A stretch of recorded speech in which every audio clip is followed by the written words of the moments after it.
தமிழ் வெப்துனியா வாசகர்களுக்கு பெருங்குளம் ராமகிருஷ்ண ஜோசியரின் அன்பின் வணக்கங்கள். 2019 ஆண்டு நிகழக்கூடிய ராகு கேது பெயர்ச்சி பலன்களை நாம் இப்போ பார்க்க போகிறோம்.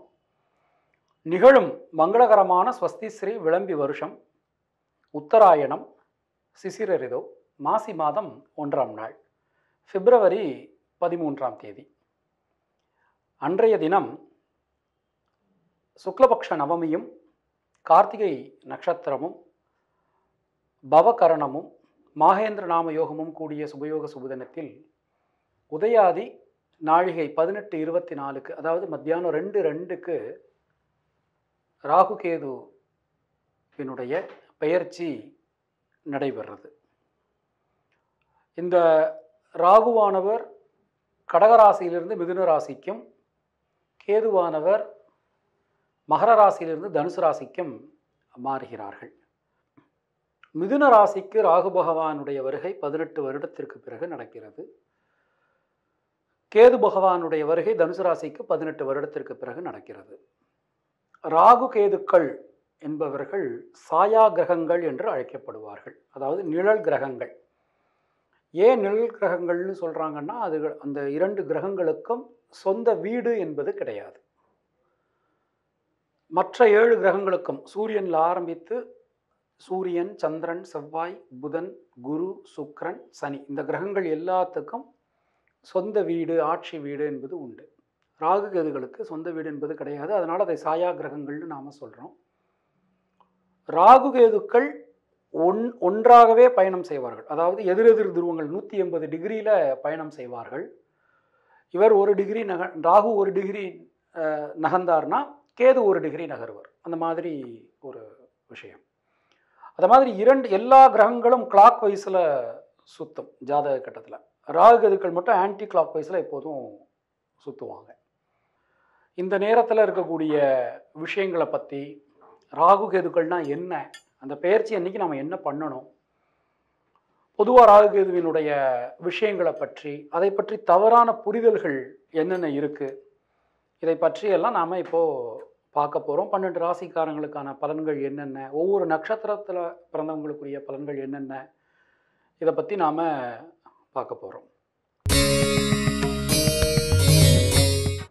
மாதுர்காரகன் சந்திரனை ராசிநாதனாக கொண்ட கடகராசி அன்பர்களே, இந்த ராகு கேது பெயர்ச்சியில் உங்கள் ராசியில் இருந்த ராகு பகவான் உங்களுடைய விரயஸ்தானத்திற்கும், உங்களுடைய சப்தம களத்திரஸ்தானத்தில் சஞ்சாரம் செய்து வந்த கேது பகவான் உங்களுடைய ருண ரோகஸ்தானத்திற்கும் மாற்றம் பெறுகிறார்கள்.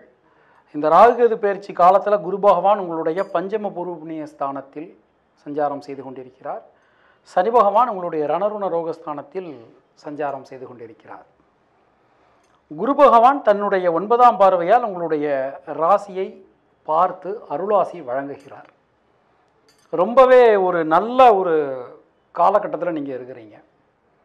நீர் ராசியில் பிறந்த உங்களுக்கு கடந்த 1.5 வருட காலகட்டமாக ராகு பகவானுடைய சஞ்சாரம் உங்கள் ராசியிலேயே அமைந்திருந்தது. ராகு பகவானுடைய சஞ்சாரம் உங்கள் ராசியிலேயே அமைந்திருந்ததுனால ஒன்றும் பிரச்சனை எதுவும் இல்லை. ஆனால் நல்லது எதுவுமே நடக்கிறதுக்கு கொஞ்சம் சில தடங்கல்கள் இருந்தது. அது ராகு பகவானால் கிடையாது, மற்ற கிரகங்களுடைய சஞ்சாரத்தினால அந்த ஒரு சில பிரச்சனைகள் உங்களுக்கு இருந்தது. இப்போ ராகு பகவானுடைய பெயர்ச்சி, குரு பகவானுடைய பார்வை உங்களுக்கு ரொம்பவே ஒரு பரிபூரணமான நல்ல பலன்களை அள்ளித்தர காத்திருக்கிறது. குரு பகவான் ஒரு ராசியை பார்த்தாச்சுனாலே குரு பார்க்க கோடி நன்மை.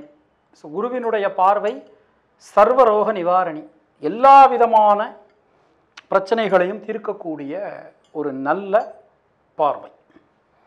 அதுவும் கடகராசியை குரு பகவானுக்கு ரொம்ப பிடிக்கும். ஏன்னா கடகராசியில் தான் அவருடைய சொந்த நட்சத்திரமான, குரு பகவான் பிறந்த நட்சத்திரமான பூசம் நட்சத்திரம் அமைந்திருக்கிறது. பூசம் நட்சத்திரம்ங்கிறது குபேரனோட நட்சத்திரம். உங்கள் ராசியே ரொம்ப ஒரு வெயிட்டான ராசி.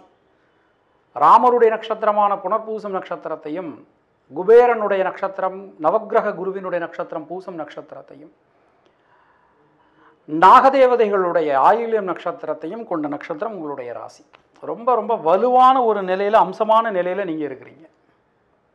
குடும்பம் சார்ந்த விஷயங்களில் இருந்து வந்த சிக்கல்கள் குழப்பங்கள் அனைத்தும் நீங்கிவிடும்.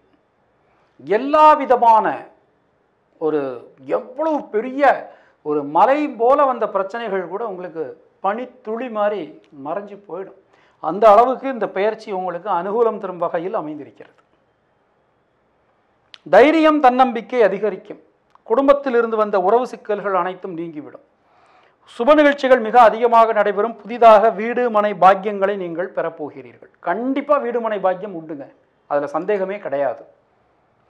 குழந்தைகள் இல்லாதவர்களுக்கு கடவுளுடைய கிருபையில் குலதெய்வத்தினுடைய கிருபையில் கண்டிப்பாக உங்களுக்கு குழந்தை பாக்கியம் கிட்டும். அதில் எந்த சந்தேகமும் வேண்டாம். உடல் நலத்தை கொஞ்சம் கவனமாக நீங்கள் பார்த்துக்கணும். உடல் நலத்தில் சின்ன சின்ன கோளாறுகள், சின்ன சின்ன உடல் உபாதைகள் அவ்வப்போதாவது மருந்து சாப்பிட்டுட்டு சரியாகிற மாதிரியான உடல் உபாதைகள் ஏற்படலாம். வயிறு சம்பந்தமான உபாதைகள் ஏற்படலாம். அதனால் உங்கள் வயிறுக்கு எது ஒவ்வாதோ, உங்கள் உடம்புக்கு எது ஒத்துக்காதோ அதை தயவு செய்து சாப்பிடாதீங்க. உணவு கட்டுப்பாடு ஒன்று தான் வருமுன் காக்கக்கூடிய நமக்கு ஒரு சிறந்த அருமருந்து. அதனால் அதில் ரொம்ப கவனமாக இருந்துக்கணும். அது மாதிரி ஜாயின்ட்ஸ் சம்பந்தமான சில பிரச்சனைகள் ஏற்படலாம். ஸோ அதிக புளிப்பு சுவையை தவிர்ப்பது உங்களுக்கு நன்மையை கொடுக்கும். வாழ்க்கை துணையுடன் இருந்து வந்த கருத்து வேறுபாடுகள் முற்றும் முழுவதுமாக நீங்கிவிடும். அது மாதிரி வாழ்க்கை துணை அமையாதவர்களுக்கு கண்டிப்பாக நல்ல வாழ்க்கை துணை அமையும். ஏற்கனவே திருமணம் ஆகி மனைவியை விட்டு பிரிந்திருந்தவர்கள் அல்லது கணவனை விட்டு பிரிந்திருந்தவர்கள் மீண்டும் கணவனுடன் அல்லது மனைவியுடன் சேர்வதற்கான நல்ல சூழ்நிலை உருவாகி இருக்கிறது. ஏற்கனவே ஒரு தடவை திருமணம் நடந்துடுச்சு, அந்த திருமணம் நமக்கு அந்த அளவுக்கு சக்ஸஸ்ஃபுல்லாக ஆகலை, நமக்கு திருப்தியாக இல்லை, நம்ம பிரிஞ்சிட்டோம் அப்படின்னு இருந்ததுன்னா மறுபடியும் அவங்களுக்கு ஒரு இரண்டாவது ஒரு வாழ்க்கை வருவதற்கான ஒரு நல்ல சாத்தியக்கூறுகள் தென்படுகிறது. அதில் எந்த சந்தேகமும் வேண்டாம்.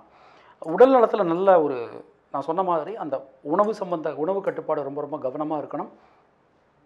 வண்டி வாகனங்கள் பயன்படுத்தும் போது ஜாக்கிரதையாக பயன்படுத்தணும். தந்தையார் வழி சொத்துக்கள், பிதுரார்ஜித சொத்துக்கள் உங்கள் கைக்கு சேர்வதில் எந்த விதமான சிரமங்களும் இருக்காது. குலதெய்வத்தினுடைய கிருபை, முன்னோர்களுடைய ஆசீர்வாதம் உங்களுக்கு பரிபூர்ணமாக கிடைக்கும். தொழில் சார்ந்த விஷயங்கள் மிக அனுகூலமாக இருக்கிறது. தொழிலில் இருந்து வந்த சிக்கல்கள் குழப்பங்கள் அனைத்தும் நீங்கிவிடும். முதலீடு சம்பந்தமான பிரச்சனைகள் அல்லது ஏற்கனவே போட்ட முதலீடு நமக்கு வரலையே, லாபம் கொடுக்கலையே அப்படிங்கிற மாதிரியான பிரச்சனைகள், இது எல்லாமே உங்களுக்கு இப்போ அந்த ராகுகேது பெயர்ச்சியில் கண்டிப்பான முறையில் சரியாயிடும். லாபம் அதிகரிக்கும். உத்தியோகத்தில் மிகப்பெரிய பதவியை, சொன்னால் தெரிகிற மாதிரி பதவியை நீங்கள் அடைவீங்க.